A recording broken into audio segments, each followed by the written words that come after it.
ಚಿತ್ರಮಂದಿರಗಳಲ್ಲಿ ಸೆಪ್ಟೆಂಬರ್ 19ರಂದು ತೆರೆ ಕಂಡಿರುವಂತಹ ಪ್ರಸ್ತುತ OTTಯಲ್ಲೂ ಲಭ್ಯವಿರುವಂತಹ ಅಕ್ಷಯ್ ಕುಮಾರ್, ಅರ್ಷದ್ ವಾರ್ಸಿ ಸ್ಟಾರರ್ ಜಾಲಿ LLB 3ಯ ಬಗ್ಗೆ ಹೇಳುವುದಾದಲ್ಲಿ, ರಾಜಸ್ಥಾನದ ಒಂದು ಊರಿನ ಒಬ್ಬ ರೈತನ ಜೊತೆ ಒಂದು ದೊಡ್ಡ ದುರ್ಘಟನೆ, tragedy ನಡೆದಿರುತ್ತೆ.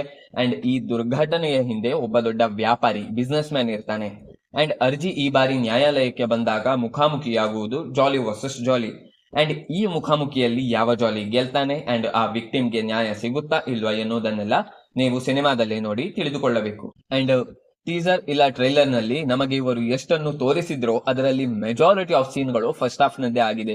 As per my point of view, ಮೂವಿಯ first half is okay. Movie ನೋಡಿದವರಿಗೆ ತಿಳಿದಿರುತ್ತೆ ಯಾಕಾಗಿ ಹೀಗೆ ಹೇಳ್ತಾ ಇದ್ದೇನೆ ಎಂದು. ಬಿಕಾಸ್ ಫಸ್ಟ್ ಹಾಫ್ ನಲ್ಲಿ ಇವರು ಮೇನ್ ಪಾಯಿಂಟ್ ಗೆ ಬರಲಿಕ್ಕೇನೆ ಬಹಳ ಟೈಮ್ ಅನ್ನು ತೆಗೆದುಕೊಂಡಿದ್ದಾರೆ. ಅಗೇನ್ ಐ ರಿಪೀಟ್, ಇದು ಕೇವಲ ನನಗನಿಸಿದ್ದು ಅಷ್ಟೇ.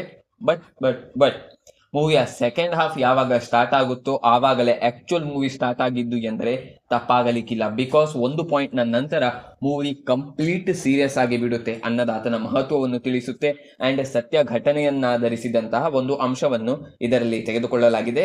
ಆದರೆ ಆಬ್ವಿಯಸ್ಲಿ ಸಿನಿಮ್ಯಾಟಿಕ್ ಲಿಬರ್ಟಿಯನ್ನು ತೆಗೆದುಕೊಳ್ಳಲಾಗಿದೆ ಅದನ್ನು ಪ್ರೆಸೆಂಟ್ ಮಾಡಲಿಕ್ಕೆ. ಅಂಡ್ ಆಕ್ಟಿಂಗ್ ವಾಯ್ಸ್ ಹೇಳುವುದಾದಲ್ಲಿ ಎಲ್ಲರೂ ತಮ್ಮ ತಮ್ಮ ಪಾತ್ರವನ್ನು ಉತ್ತಮ ರೀತಿಯಲ್ಲೇ ನಿಭಾಯಿಸಿದ್ದಾರೆ ಅಂಡ್ ಪ್ರತಿಯೊಬ್ಬರೂ ಸಹ ತಮ್ಮ ಬೆಸ್ಟ್ ಅನ್ನೇ ಇಲ್ಲಿ ನೀಡಿದ್ದಾರೆ. ಅಕ್ಷಯ್ ಕುಮಾರ್ ಅಂಡ್ ಅರ್ಷದ್ ವಾರ್ಸಿಯ ಆಕ್ಟಿಂಗ್ ಸಹ ನಿಮಗೆ ಇಷ್ಟ ಆಗಬಹುದು. ಆದರೆ ಸೀಮಾ ಬಿಸ್ವಾಸ್ ಎಂಟೈರ್ ಮೂವಿಯಲ್ಲಿ ಎಲ್ಲರ ಆಕ್ಟಿಂಗ್ ಒಂದು ಕಡೆ ಆದರೆ ಇವರ ಆಕ್ಟಿಂಗ್ ಒಂದು ಕಡೆ. ಲಿಟ್ರಲಿ ಅವರು ತಮ್ಮ ಅಭಿನಯದ ಮೂಲಕ ಮೇಲುಗೈ ಸಾಧಿಸಿದ್ದಾರೆ. ಎನಿವೆ, ಇವೆಲ್ಲದರ ಬಗ್ಗೆ ನಿಮ್ಮ ಅಭಿಪ್ರಾಯವೇನು ಎನ್ನುವುದನ್ನು ಖಂಡಿತ ತಿಳಿಸಿ. ಮುಂದಿನ ವಿಡಿಯೋದಲ್ಲಿ ಮತ್ತೆ ಭೇಟಿಯಾಗೋಣ. ನಮಸ್ಕಾರ.